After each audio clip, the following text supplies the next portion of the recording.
What's up, everyone, and welcome back to another episode of the Chromecast podcast. Today we have an interview episode with Adam King, who is the general manager of the client computing business unit at MediaTek.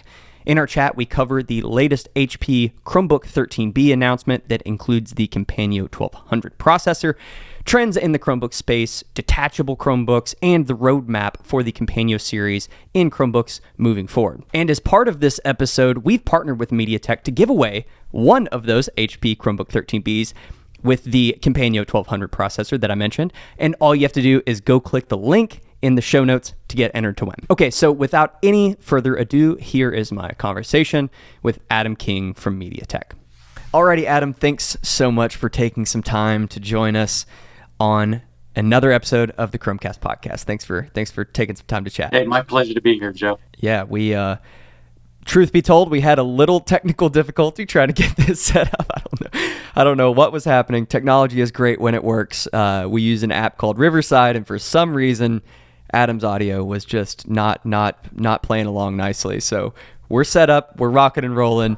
So we're excited to chat. And I kind of just wanted to start with your kind of background and your role with MediaTek and some of what you do with the company. Sure. I joined MediaTek at the beginning of this year, in March, to lead the client computing group at MediaTek, which is Chromebooks and in the future other devices.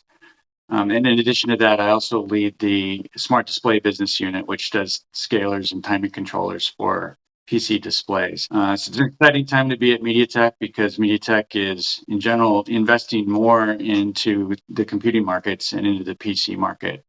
We have a lot of different components in the PC today, and we're only going to expand it from here. Yeah, sure. We've been excited and have been talking about ARM processors for a very long time and how they fit so well in kind of the operating system and really love the performance and power that you can get with an ARM processor on a Chromebook. And we've seen what Apple has obviously done with ARM and the leaps and progress that they've made, and we're super excited obviously for everything that's happening with MediaTek and the Kompanio series.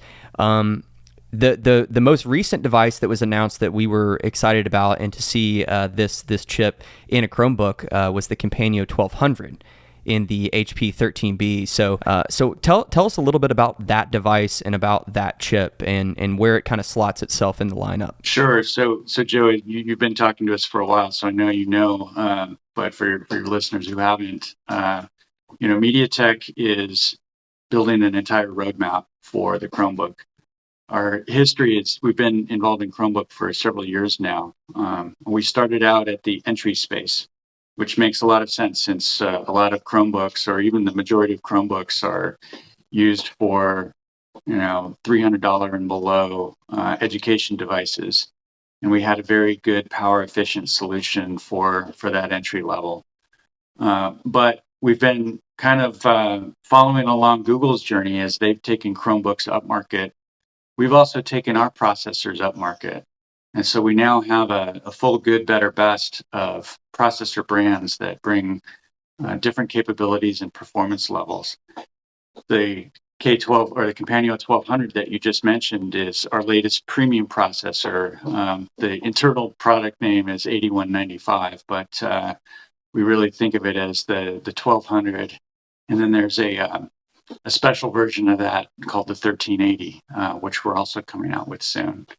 And we're really excited to see it in the HP Chromebook X360 device that you just mentioned. It's a fantastic device. Yeah, so this is, when we're thinking about the lineup, this would be in the 1000 series, correct? So you all are kind of doing the 500,000 and then maybe a higher tier in the future? Is that where I'm? Yeah, actually, it's the 500 tier, the 800 tier, and then the 1000 tier. So this is in our top tier. Oh, okay, I see. Yeah, the 1380 we're particularly excited about.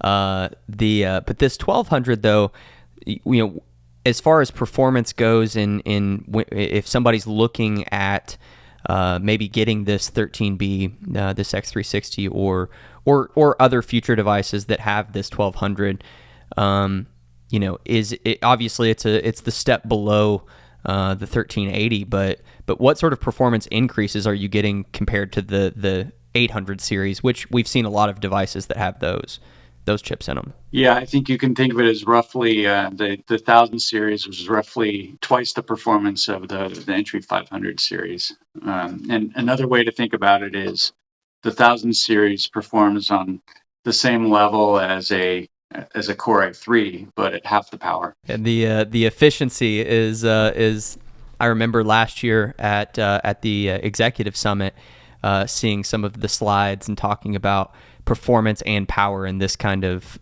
this balance between the two. Obviously, as you increase power, you're going to start getting into taking a hit in the battery department, but these chips are kind of giving us the best of both worlds, and we're always excited about that. So this 13B, you said it's the 8195 is the code name for it? Yeah, that's right. We were tracking a 8188 is what Robbie told me. Maybe we were tracking something different. The 8188 is in our 800 series. The 8195 is the 1000 series, and not to geek out too much on code names, but the 8195. We love geeking out. The 8195 is the 1200, the Kompanio 1200, and the 8195T, which is a faster frequency version of it, is the 1380.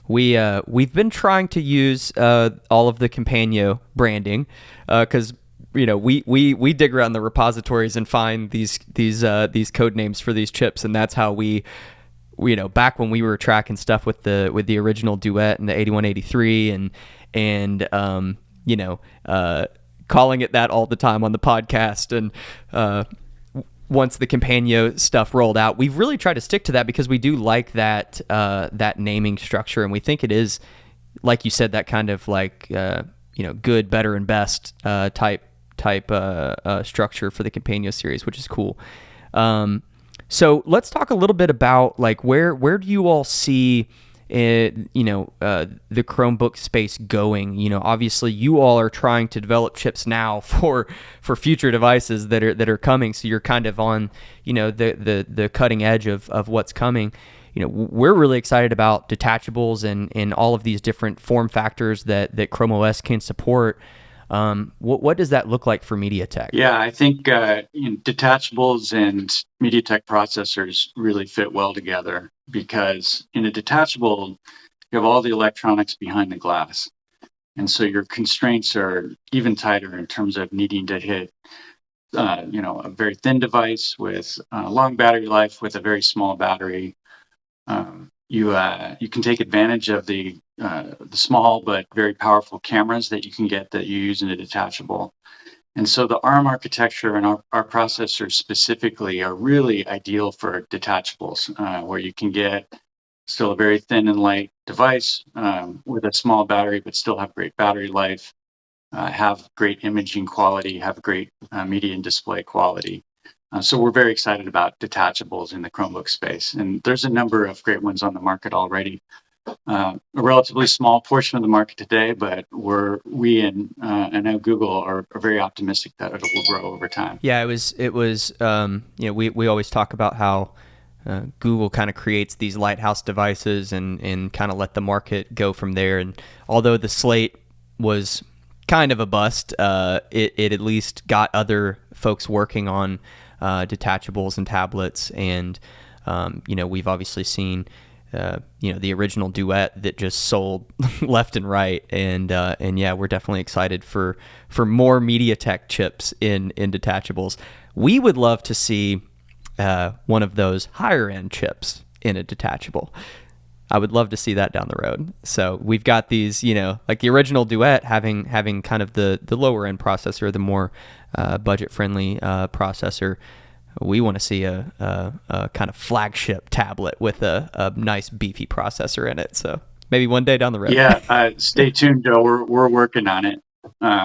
In the meantime, with devices like the HP X360, give you a lot of that tablet capability because it is a full convertible, flips all the way around and you can use it as a tablet. Yeah, exactly. And we love the convertibles because it's like it gives you that flexibility of tablet when you need it, but then also you can flip it back over and go in clamshell mode and still really get a lot of work done. So it kind of gives you the best of both worlds. But there's something to be said about the super thin detachable where, like you said, everything's in the display and you kind of get this nice sleek device that you can have around the house or maybe still get some work done.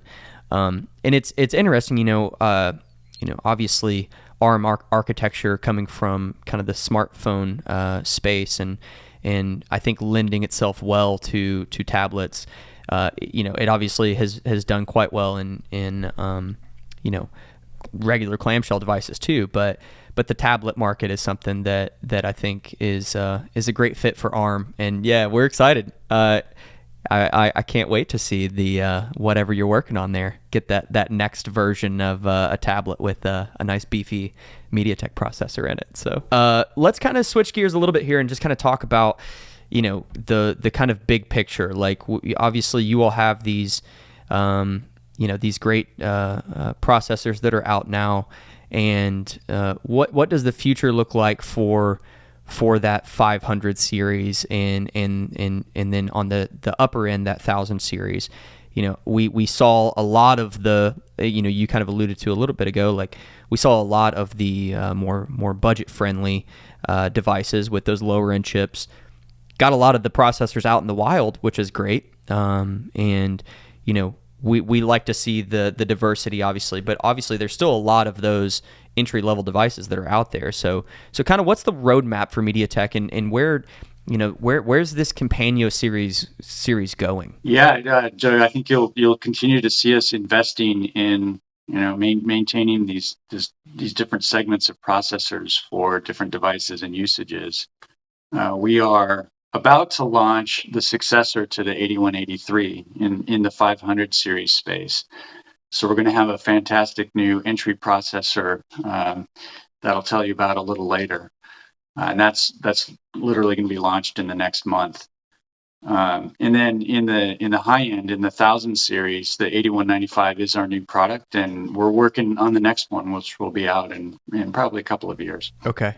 Yeah. So entry level soon, but the next step, because I had asked at the summit last year about the top end, because there was one slide where it said 1500 and above, and I was like, what's that device and when can we expect that? And the roadmap then was, we're kind of not sure. This is obviously that's the next big phase of this, but you're saying maybe it might be a couple years for that kind of highest tier processor. Yeah. In the meantime, we're just coming to market with the 8195 or the 1200 and the 1380, and we think those processors are great and will have legs for a while. Yeah, sure. I think we've got a review unit of the X360 heading our way, so we're excited to unbox that one and spend some time with it and kind of put it to the test and see what this new processor can do. We're excited about it. I can't remember. I'm always bad at remembering the exact processors and devices, but we've gotten hands on it. And it might have been the Acer that had the 1380 in it, but that was an early, they had announced it from maybe CES timeframe. We had it in the office and then had to send it back. And I don't think we've had is there a production 1380 that someone can go buy right now that's on the market? Yeah, you can get the Acer device on the market right now, and the HP one that we're talking about here is launching with the 1200, but the 1380 version is coming soon as well. Oh, okay. Because we had seen that in some of the spec sheets where it said up to 1380. Yeah, and so I was confirming that it was this device that's out right now is the 1200, but there is a 1380. Okay. Yep. Hey, you heard it. You heard it first here on the Chromecast. I love it. I love it. And is that going to be the format? Is that kind of the process that you will follow? You'll put out a device that will have maybe both options? Yeah, it's really up to our OEM partners. They really make that decision, but we try to make it easy for them. The processors are pin compatible, and so it's relatively easy for them to decide what price points they want to hit and what performance levels they want to hit, and they can choose fairly last minute how they assort their mix. How closely are you all working with OEMs? Are you all just building chips and obviously, you all have your roadmap of where you want to head, but how closely are you all working with OEMs to kind of like not necessarily cater, but create chips that obviously OEMs want to put in their devices? Oh, we work extremely closely. They're an integral part of the process in terms of gathering their requirements to help us define the next generation, doing the testing and validation, helping them, giving our recommendations on how to configure and power manage the device. I should also mention that we sell other components into Chromebooks and into Windows PCs as well. This Chromebook, this HP Chromebook has MediaTek's Wi-Fi 6 in it. It's got MediaTek's power management IC. And so we really bring a platform solution to our OEMs and help them bring a great product to market. I don't know that I knew that. I knew that obviously when we're talking about these new chips supporting 6E or whatever it might be, the latest protocol for Bluetooth or whatever Wi-Fi. But that's interesting that you all are actually selling those components as well. I don't know that I knew that. That's interesting. MediaTek's long had a wide variety or a big market for Wi-Fi. We sell Wi-Fi into lots of devices, from your home router to your TV to you name it. But relatively recently, we entered the PC market as well, when Wi-Fi 6 was really the point where we did that. Interesting. Yeah, I don't know that I knew that. That's very cool. MediaTek's obviously been producing chips for a long time. But when the first, and you may know or you may not know, I think me and the guys were chatting, I think the R13, the Acer R13 was the first device that we saw with the MediaTek chip in it. And I don't remember the date on when that came out. The guys would know, but I don't remember how long ago that was. Do you know, like, how long has MediaTek been in Chromebooks? It's been several years. Yeah. I wish I had that date off the top of my head. I probably should, but we've got a long history in Chromebook. Yeah. And so, obviously with everything that happened during the pandemic, there were a lot of people that picked up a Chromebook for the first time, whether it was, a student trying to work from, learn from home, or a parent who had to go get a device quick to work from home. What is have you all seen? Obviously, we've seen sales and we've seen numbers and stuff that it's kind of getting back to a normal, more normal number instead of what it was during the craziness. But have you all seen that there's been a kind of level up after that of Chromebook usage, just from your perspective of the processors that are going in these things? Yeah, absolutely, Joe. I mean, the pandemic obviously drove huge demand for Chromebooks. And as you know, not just in education, but with consumers as well. And so the market really exploded in 2020 and 2021. And this year in 2022, it's pulled back a bit from 2021, but it's still quite above 2019, still above pre-pandemic levels. So it's pretty clear that there's now a new elevated base, and people are buying and using Chromebooks more than ever. So we expect that growth to continue. And I don't know if you can share or not, but what sort of like percentage or ratio of the work that you all are doing in Chrome OS is in education? And then the follow-up question would be, and then what is the kind of enterprise approach? And is there anything that you all are doing from a chip making standpoint to kind of cater to both of those markets? Yeah, we're very focused on education. That's kind of our base. And that's where the new 500 series is perfectly targeted to. The consumer is a growing segment, and that's that's one of the reasons why we have this broader range of processors.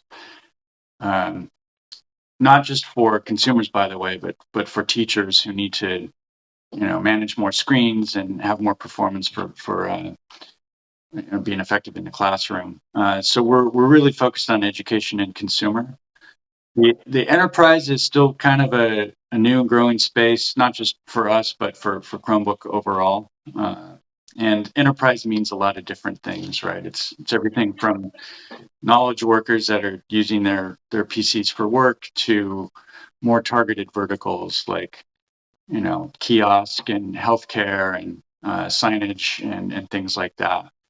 And we're starting to make some headway into some of those verticals, but really our focus is education and consumer. That makes sense. You had mentioned, your work that you're doing at MediaTek. So you're obviously in the Chromebook space. What was the other one that you mentioned? You said you work on Chromebook, but then there's the other thing that you were working on. And is that tied to Chrome OS, or is it kind of a separate thing that you're working on? It's kind of a separate thing, but it's a display, whether it's a desktop monitor or the screen in your laptop, needs a display controller. And MediaTek has long been a leader in that space. And so that's the other hat that I wear. But sort of an indirect connection to Chromebook. Yeah, because we've talked a lot with Google, and we had a chat with one of the folks over there about signage and kiosks and how Chrome OS lends itself well to those platforms. Secure, simple, kind of lightweight software that you can have on these sorts of displays and stuff, whether it's in restaurants or whatever. So I was curious if that was maybe some of the angle there, or if it was something different. So, but that's interesting. So kind of closing thoughts here. I mean, for those listening who are maybe a consumer, or maybe they work in education, what's the elevator, what's the sales pitch for somebody who is maybe going to go out and buy a bunch of these devices, or just go and buy a device for themselves to have around the house, or to get some work done on? Why should they kind of look for a MediaTek processor when they're going to pick up that new device? Yeah, I think maybe the way I'll answer that is I'll refer to our brand. You mentioned the Kompanio brand before, and that brand is a brand that we only use for our Chromebook processors. We don't use it for anything else. And we picked that brand name because it really connotes what a MediaTek Chromebook is all about, which is it's a companion. It's with you wherever you go. It's thin, light, long battery life. It's easy to carry around. You don't have to worry about carrying a charger with you. It's fanless and 100% quiet. And it's versatile because it can do so much. So I think, as you observed before, the ARM architecture and the Chromebook philosophy of easy to use, instant on, thin and light, long battery life devices just fits perfectly with our product roadmap. Yeah, we love thin and light devices and fanless devices, but also, we like the just the nerds in us. We love the performance too, and so it's like, as I said earlier, ARM obviously being able to deliver both of those, and seeing some of these newer, the 1280 or the 1200 and 1380 devices are really exciting for us. But then also, having those entry level for education, or for a tablet, or whatever it might be, whatever form factor you all put these things in, having that kind of entry level as well, having the kind of broad base of options for consumers, because at the end of the day, that's what we're most excited about is options, in folks having multiple purchasing decisions whenever they go to pick up a new device. And obviously MediaTek is pushing the market forward, and we always appreciate that for sure. So yeah, I've been using this HP device for the last few days, and it does everything. I've got dozens and dozens of browser tabs open. I'm doing external displays, to watch surfing YouTube videos on my 32-inch monitor, and it just lasts all day long. I don't plug it in except at the end of the day, every couple days. So I'm really, really excited about what it can do. Yeah, we're excited to get that one in the office for sure. So yeah. Well, Adam, thanks so much for taking some time today. Sorry for our technical difficulties getting going, but hey, we got it done, and I appreciate you taking the time for sure. Thanks, Joe. Alrighty, Adam, we'll catch up again here soon, hopefully. See you. Okay. All right. Bye-bye. What's up, everyone? Thanks so much for watching this episode of the Chromecast podcast. If you like this content, make sure to give us a thumbs up. Go down there and click subscribe, and make sure to click the notification bell icon right next to that so that you get an alert when we put out future episodes. But that's it for this one. We'll catch you all in the next one. See ya.